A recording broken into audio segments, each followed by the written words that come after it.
أعوذ بالله من الشيطان الرجيم. بسم الله الرحمن الرحيم. ولقد استهزئ برسل من قبلك او یقینا توقی کړلې شوي دي په ډېر شي رسولانو پورې مخکستانه اے حضور صلی الله علیه وسلم.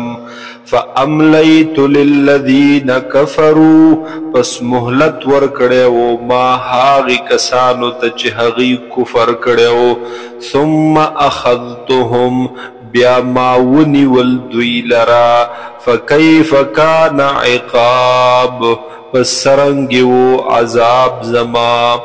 افمن هو قائم على كل نفس بما كسبت آیا هاغه ذات چې هغه نگران دی هغه نگهبان یا هغه خبردار او عالم دی على كل نفس په هر نفس باندې په هر چا باندې بما کسبت سره د هغې عملونو کسبت چې کړي دي د نفس. نو آیا د دوی د بوتان د داسې ذات په شان کېدلی شي؟ وجعلوا لله شرکا او ګرځولی دي دوی د الله سره شریکانو لرا. قل تورت اوائے اے حضور صلی اللہ علیہ وسلم سموہم چل نمون واخلید دغی شریکانو یا ہغا بیان کئی صفات کمالات دغی غیر اللہ چتاسو گنائی د خدای سر شریک. ام تنبئونه آیا تاسو خبر ورکوي دغی الله تا بما دهاغی سا لا یعلم فی الارض چه هاغتا ندی معلوم پا دزمکا کی. ام بظاہر من القول کنا تاسو سرسری خبری کوي پا سرسری وینا پس روان یئی.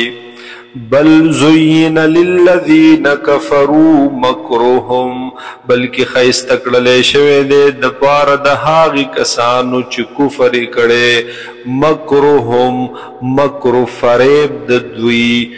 وصدوا عن السبیل او منع کړلی شوي دي دوی د سمې لار نه د نیغې لارې نه.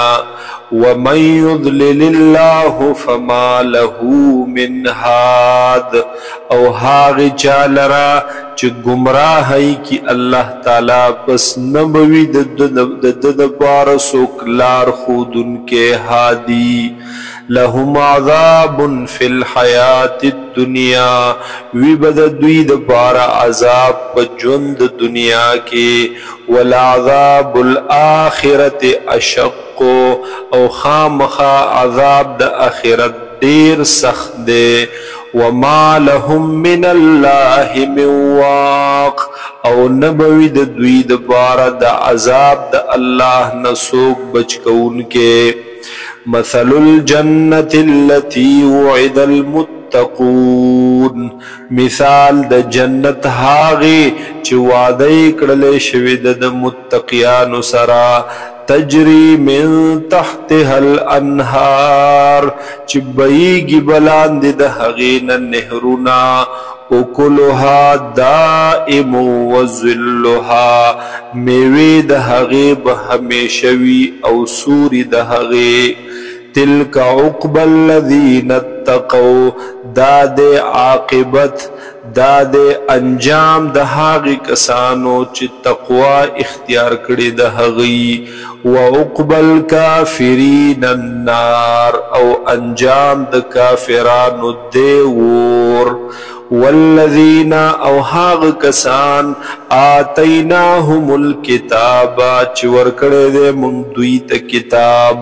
یفرحونا هغی خوشالی کوي خوشالیگی هغی بما پهاغی سا انزل الیکا چی نازل کړلی شي تا تا اے مبارک پیغمبر صلی اللہ علیہ وسلم.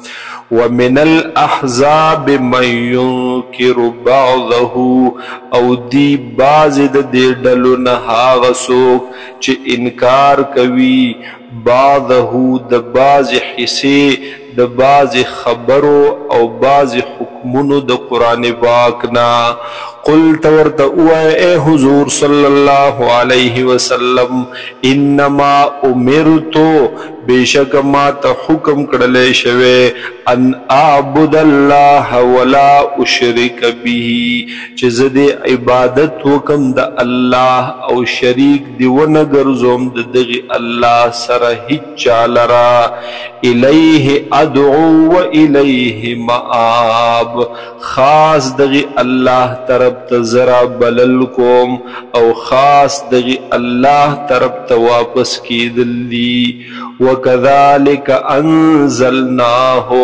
او ہم دقرنگی من نازل کرے دے دی قرآن پاک لرا حکمن عربیہ پدا سے حال کی چھ دے دا قرآن پاک محکم کتاب یا دے دا قرآن پاک حکم پیسل کن کتاب عربیاً او دے پجب عربی کی وَلَئِنِ اتَّبَعْتَ أَهْوَاءَهُمْ او کجرتا بالفرستا تابداری وکړه د خواهشاتو د دوی بعد ما جاءك من العلم رستو د دینا چراغله دیتا د علمنا ما لك من الله من ولي ولا واق بیا بنوی ستا د بارا د عذاب د الله نه هیڅ مددگار او سوک بچ کون کے